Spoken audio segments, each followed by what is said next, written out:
আমাদের দেশে যিনি ছিলেন তিনি হচ্ছেন লেডিস ফেরাউন। কথা কি ঠিক? উনি হচ্ছেন পুরুষ ফেরাউন, ইনি হচ্ছেন লেডিস ফেরাউন। উনি হচ্ছেন দুলাভাই, ইনি হচ্ছেন শালী। দুলাভাইয়ের কাছ থেকে সব সিস্টেম নিয়েছিলেন। কথা বলে ঠিক না? আমার ভাইয়েরা, আপনারা চিন্তা করেন, আল্লাহর গজবে দিল্লির মাল দিল্লি চলে গেছে, আর বাংলার জমিনে যেন জায়গা না হয়ে আপনারা রাজি আছেন? আল্লাহর গজবে ধ্বংস হয়েছে।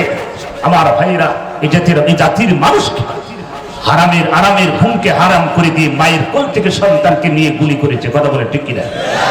আর বলে আমি কি করি নাই। আপনি কি করেন নাই? 15.5 বছর গুম খুন হত্যা রাহাজানি কি করেন নাই? আমাদের কুষ্টিয়ার আবরারকে হত্যা করেছেন। উসমানী মেডিকেল কলেজ সিলেটের তাওহীদ শরীয়তপুরের সন্তানকে সারা রাত নির্যাতন করে তাকে হত্যা করেছে। এইভাবে কত সন্তানকে হত্যা করেছে তারা। উনি হচ্ছেন এই বাংলাদেশের শিক্ষা ব্যবস্থাকে ধ্বংস করতে চেয়েছিলেন, কিন্তু পারে নাই। কথা বলে ঠিক না? আমি চট্টগ্রামের মাটিতে বলে এসেছি, আপনাদের চট্টগ্রামবাসী, আপনাদের একটা সন্তান, এটা সন্তান নামে জঘন্য শয়তান। আপনাদের এই শিক্ষামন্ত্রী নওফেল, এটা আস্ত একটা হারামখোর নাস্তিক। একে যদি জিন্দা কবর দিতে পারেন তাহলে আপনাদের একটা ফরজ আদায় হবে, কারণ শিক্ষা ব্যবস্থাকে ধ্বংস করেছিল। কথা বলে ঠিক না? আমি চাঁদপুরে কয়েকদিন আগে বলে এসেছি, চাঁদপুরে বলেছি আপনাদের এই লেডিস ফেরাউনের সঙ্গী এই ডাইনি মহিলা শিক্ষা ব্যবস্থার নামে কলঙ্ক আমার দেশে শরীফ শরীফা বানর থেকে মানুষ তৈরি শিক্ষা ব্যবস্থাকে ধ্বংস করেছে এই শিক্ষামন্ত্রী দীপমণি। কথা বলে ঠিক কিনা? আমার ভাইয়েরা, শিক্ষা ব্যবস্থাকে একে তারা জাহান্নামের দ্বার প্রান্ত দাঁড় করিয়েছিল। এই জাতি যদি মেধাশূন্য হয়ে যায়, এই জাতি যদি মূর্খ হয়ে যায়, তারা ক্ষমতায় কিয়ামত পর্যন্ত থাকবে। তাদের টার্গেট ছিল 41 সাল পর্যন্ত। আল্লাহর গজবে তারা ধ্বংস হয়েছে। কথা বলে ঠিক কিনা? এদেশের তরুণ ছাত্র যারা আজকে ছাত্র সমাজ আছো, তোমরা আমাদের মাথার তাজ, তোমাদের বুক ভরা ভালোবাসা, তোমাদের জন্য তাহাজ্জুদের পার্টিতে বসে আমরা দোয়া করি। এদেশের তরুণ ছাত্ররা যদি না জাগতো, এদেশ স্বাধীন হতো না। কথা বলে ঠিক না? তোমাদের স্যালুট। চাঁপাইনবাবগঞ্জের যুব সমাজ, ছাত্র সমাজ, তোমাদেরকে আমরা স্যালুট জানাই।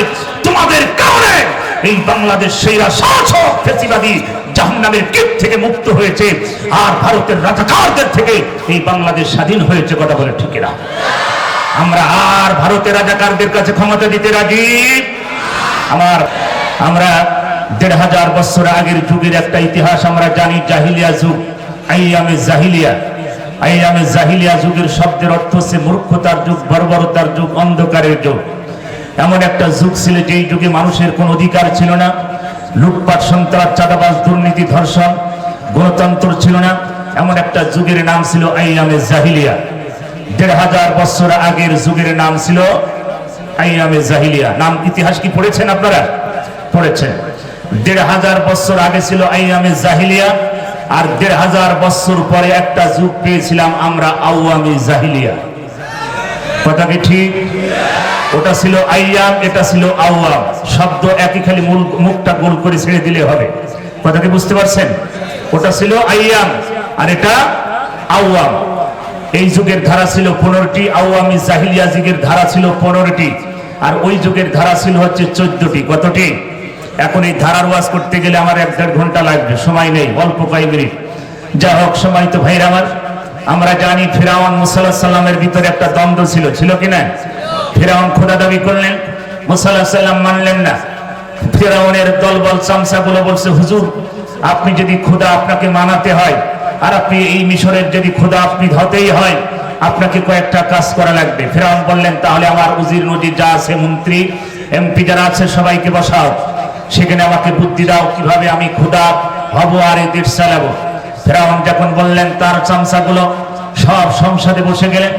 তার চামচাগুলো বুদ্ধি দিচ্ছে, আপনি যদি খোদা আপনাকে মানাতে হয় আর আপনি খোদা হতেই হয়, সর্বপ্রথম আপনাকে শিক্ষা ব্যবস্থাকে ধ্বংস করতে হবে। ফিরআউন বললেন, শিক্ষা ব্যবস্থাকে ধ্বংস করে আমার লাভ কি? বললেন, এই জাতি যদি মূর্খ হয়ে যায়, জ্ঞান শূন্য হয়ে যায়, এই জাতির মেধার ভিতরে কোনো ইলম কালাম থাকবে না, এই জাতি তখন হবে মূর্খ। আর মূর্খদের খোদা যাই কিছু বলেন না কেন, ওরা আপনাকে মেনে নেবে। তার মূর্খদেরকে আপনি যা বোঝাবেন তাই মানবে। কথা বলে ঠিক না? যেমন আমাদের দেশে আছে, ভোটের আগের দিন হাতের ভিতরে যদি 1000 টাকার নোট দিয়ে দেয়, ইমান বিক্রি হয়ে যায়, এরকম বাটপার আমাদের সমাজে আছে কিনা? এরকম মুনাফিক সমাজে আছে কিনা? এই মুনাফিকের জন্য বাংলাদেশ 15.5 বছর জাহান্নামের আগুনে দাউ দাউ করে জ্বলেছে। ভারতের রাজাকারদের থেকে এই দেশটা বন্দী ছিল। সেই শাসক ভারতের এই রাজাকার গোলামার দেশের নিরীহ মানুষকে গুলি করে হত্যা করে গুম খুন দিয়ে ছাত্রদের বুকে গুলি চালিয়ে এদেশের হাজার হাজার নারীকে বিধবা করেছে, হাজার হাজার মায়ের বুক খালি করেছে এই মুনাফিকের কারণে। কথা বলে ঠিক না? আর মুনাফিকে আমরা করতে রাজি। 1000 না 1 লক্ষ টাকা যদি আপনার বাড়িতে পৌঁছায় দেয়, চাঁপাইনবাবগঞ্জবাসী শুনে রাখবে, আগামীর বাংলাদেশ হবে কোরআনের বাংলাদেশ, আগামীর বাংলাদেশ হবে ইসলামের বাংলাদেশ। কোন হারাম জালেম যেন আর ক্ষমতায় আসতে না পারে। কথা বলে ঠিক না? রাজি আছেন? কারা রাজি? দুহাত উঁচু করে আমার আল্লাহকে দেখা।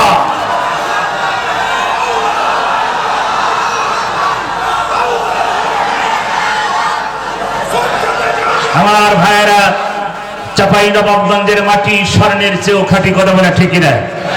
যেই মাটিতে শহীদের রক্ত পড়েছে এই মাটি কোনোদিন বৃথা যেতে পারে না। সারা বাংলাদেশে 64 জেলায় প্রোগ্রাম করি। আমরা 2টা জেলাকে প্রাধান্য বেশি দিই, সেটা সাতক্ষীরা এবং চাঁপাইনবাবগঞ্জ। যদি এই বাংলাদেশে 64 জেলার ভিতরে কোন জেলার মানুষ আগে জান্নাতে যায়, সেটা যাবে সাতক্ষীরা এবং চাঁপাইনবাবগঞ্জের মানুষেরা।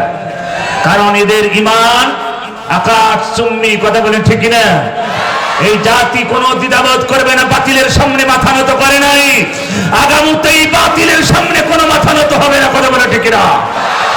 আমরা কোরআনকে সংসদে দিতে পারবো তো ইনশাআল্লাহ। আল্লাহ যেন আমাদের কবুল করেন, বলেন আমিন। ফেরাউন তখন কি করলেন? শিক্ষা ব্যবস্থাকে ধ্বংস করে দিলেন। জাতি মূর্খ হয়ে গেল। ফেরাউন বললেন, তারপরে কি? মন্ত্রিসভায় তার সামসাগুলো বললেন, আপনি এখন আলেমদেরকে হত্যা করেন। ফেরাউন বললেন, এত আলেম কিভাবে হত্যা করব? বললেন, আপনি আলেম আর জ্ঞানীদেরকে যদি হত্যা না করেন তাহলে আপনাকে খোদা কেউ মানবে না। এই আলেমরা সত্য কথা বলবে, মানুষের দ্বারে দ্বারে যাই হক কথা বলবে, তখন আপনাকে আর খোদা মানবে না। ওই জামানায় লক্ষাধিকের বেশি আলেম এবং জ্ঞানীদেরকে ফেরাউন হত্যা করেছিল। ফেরাউন বললেন, তারপরে কি? ফেরাউন যখন এই বললেন, তার সামসা বলছেন, এখন আপনি আপনার আত্মীয়করণ করেন। কিভাবে?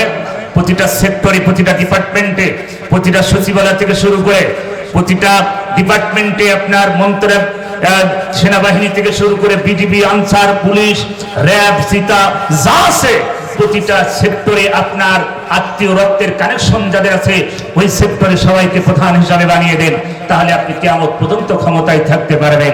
এটা ফেরাউনের সামসাদের বুদ্ধি। ফেরাউন বললেন, চমৎকার বুদ্ধি। তার আত্মীয় স্বজনদের প্রতিটা সেক্টর ডিপার্টমেন্টে আপনি বসিয়ে দিলেন। ফেরাউন 450 বছর ক্ষমতায় থাকলেন। কত বছর? জোরে বলেন। ফেরাউন 450 বছর ক্ষমতায় থাকলেন। ফেরাউন পুরুষ না মহিলা? সবাই আওয়াজ দিয়ে বলেন, ফেরাউন পুরুষ না মহিলা? ফেরাউন হচ্ছে পুরুষ। মিশরের যিনি ফেরাউন ছিলেন উনি হচ্ছেন পুরুষ ফেরাউন। কি ফেরাউন? উনি হচ্ছেন পুরুষ ফেরাউন। আর আমাদের দেশে যিনি ছিলেন তিনি হচ্ছেন লেডিস ফেরাউন। কথা কি ঠিক? উনি হচ্ছেন পুরুষ ফেরাউন, ইনি হচ্ছেন লেডিস ফেরাউন। উনি হচ্ছেন দুলাভাই, ইনি হচ্ছেন শালী। দুলাভাইয়ের কাছ থেকে সব সিস্টেম নিয়েছিলেন। কথা বলে ঠিক না? আমার ভাইয়েরা, আপনারা চিন্তা করেন, আল্লাহর গজবে দিল্লির মাল দিল্লি চলে গেছে, আর বাংলার জমিনে যেন জায়গা না হয়ে আপনারা রাজি আছেন? আল্লাহর গজবে ধ্বংস হয়েছে। আমার ভাইয়েরা, এই জাতির মানুষকে আরামের ঘুমকে হারাম করে দিয়ে মায়ের কোল থেকে সন্তানকে নিয়ে গুলি করেছে। কথা বলে ঠিক কিনা? আর বলে, আমি কি করি নাই? আপনি কি করেন নাই? 15.5 বছর গুম খুন হত্যা রাহাজানি কি করেন নাই? আমাদের কুষ্টিয়ার আবরারকে হত্যা করেছেন। উসমানী মেডিকেল কলেজ সিলেটের তাওহীদ শরীয়তপুরের সন্তানকে সারা রাত নির্যাতন করে তাকে হত্যা করেছে। এইভাবে কত সন্তানকে হত্যা করেছে তারা। উনি হচ্ছেন এই বাংলাদেশের শিক্ষা ব্যবস্থাকে ধ্বংস করতে চেয়েছিলেন, কিন্তু পারে নাই। কথা বলে ঠিকই না? আমি চট্টগ্রামের মাটিতে বলে এসেছি, আপনাদের চট্টগ্রামবাসী, আপনাদের একটা সন্তান, এটা সন্তান নামে জঘন্য শয়তান। আপনাদের এই শিক্ষামন্ত্রী নওফেল, এটা আস্ত একটা হারামখোর নাস্তিক। একে যদি জিন্দা কবর দিতে পারেন তাহলে আপনাদের একটা ফরজ আদায় হবে। কারণ শিক্ষা ব্যবস্থাকে ধ্বংস করেছিল। কথা বলে ঠিক না?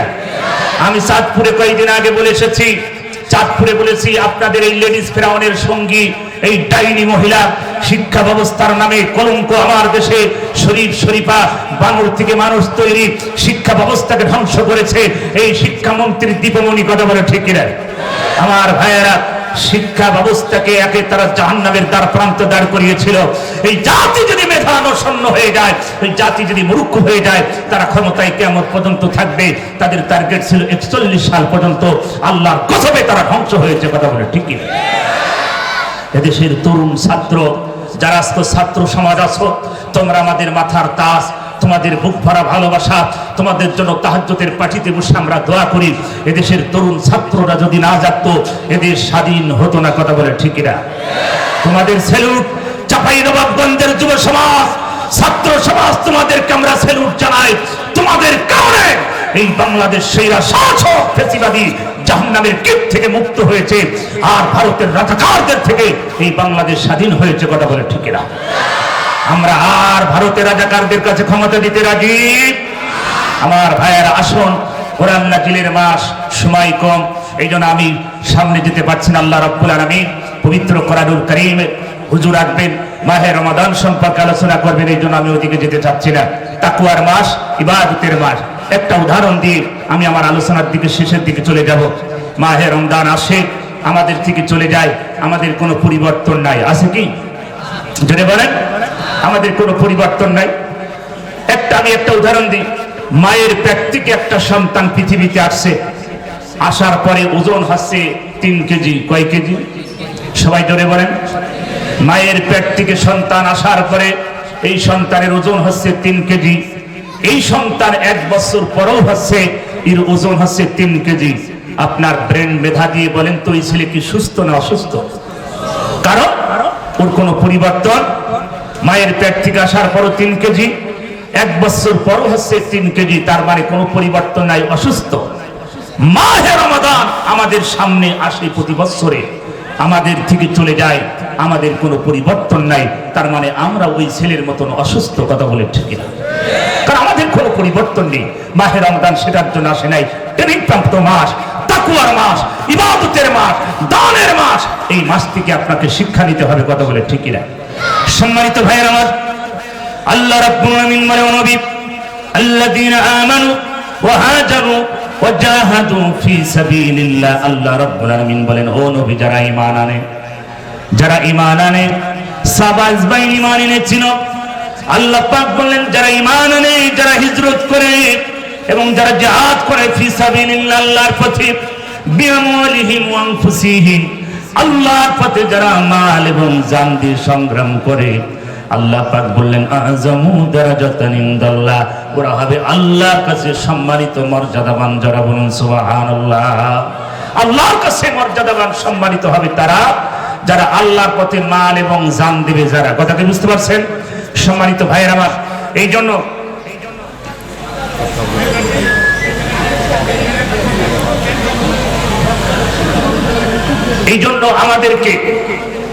আমাদেরকে এই জন্য আল্লাহর পথে বেশি বেশি খরচ করতে হবে। এই মাস 1 টাকার বিনিময়ে 70 টাকা। কত টাকা? 70 টাকা। আপনি চিন্তা করুন। এই জন্য আমি সময় নষ্ট করবো না, আমি কয়েক মিনিটের ভিতরে আপনাদের কাছ থেকে দোয়া নিয়ে যাবো। সম্মানিত ভাইয়ের আমার, আমরা পৃথিবীতে এসেছি ক্ষণিকের পৃথিবীতে। মাতাউল হায়াতুদ দুনিয়া, দা আর্থ ইজ টেম্পোরারি। পৃথিবীটা ক্ষণস্থায়ী। এই পৃথিবীতে চিরদিন আমরা থাকবো না। আমাদের এই পৃথিবীতে কেউ আপন হবে না।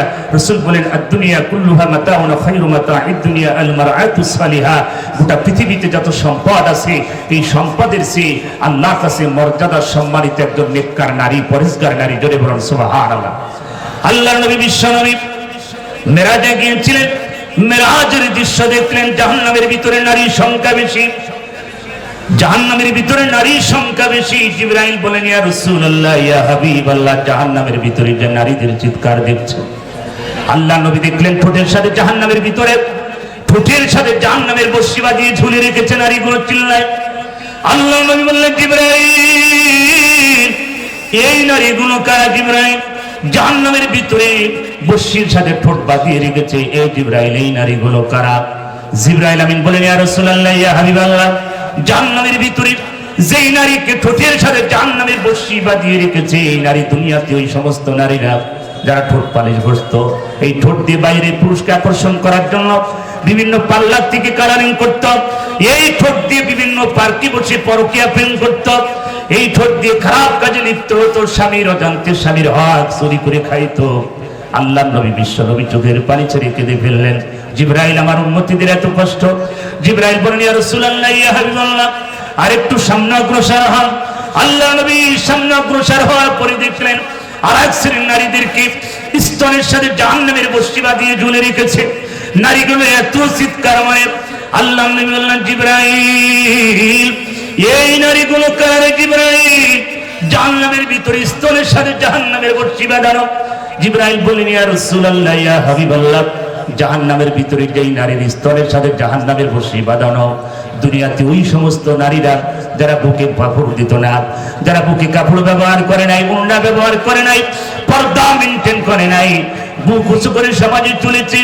আল্লাহ নবী দেখে চোখের পানি ফেলে হাউমাউ করে কেঁদে ফেললেন। জাহান্নামের অনেক বর্ণনা মেরাজের ঘটনা আমি যেতে পারি না সামনে, সংক্ষিপ্ত করে আল্লাহ নবী দুনিয়ায় আসলেন।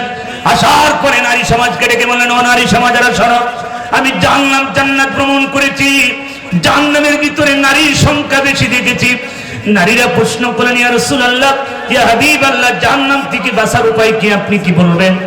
নারীরা যখন এই প্রশ্ন করলেন, আল্লাহর নবী বললেন, নারী সমাজেরা তোমরা শোনো, তোমরা 5 ওয়াক্ত নামাজ পড়বে, পর্দা মেনটেন করবে, স্বামীর জায়েজ কথাগুলো শুনবে, আর রমজান মাসে রোজা রাখবে, আর আল্লাহর পথে বেশি বেশি তোমরা দান করবে, কারণ দানের বিনিময়ে জান্নাতের পথ প্রসার হয়। জোরে বলুন সুবহানাল্লাহ। আমার ভাইয়েরা, অসমাজের নারীরা, আমার মায়েরা, এই জন্য আপনাদেরকে ফিরে আসতে হবে রাসূলের আদর্শে।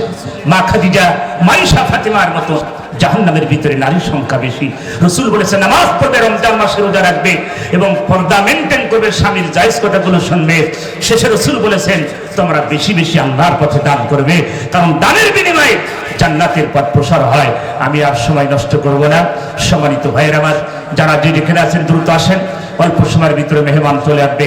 আল্লাহ পাক যেন আমাদের সবাইকে সহি বুঝ দান করুক, আখিরাতমুখী করুক, এবং এই দুনিয়া থেকে আমল নিয়ে কবরে যেতে পারি। পৃথিবীতে কেউ কারণ নাই। বাবার কবরে সন্তান যাবে না, সন্তানের কবরে বাবা যাবে না, মায়ের কবরে মেয়ে যাবে না, মেয়ের কবরে মা যাবে না, স্বামীর কবরে স্ত্রী যাবে না, স্ত্রীর কবরে স্বামী যাবে না। দুনিয়ায় কেউ কারণ নাই। আপনার হবে শুধু আমল। আমল আছে জান্নাত আছে, আমল নাই জান্নাত নাই। কথা বলে ঠিক কিনা? আসুন আমি সবার জন্য দোয়া করে আমি আমার আলোচনা এখানে শেষ করছি।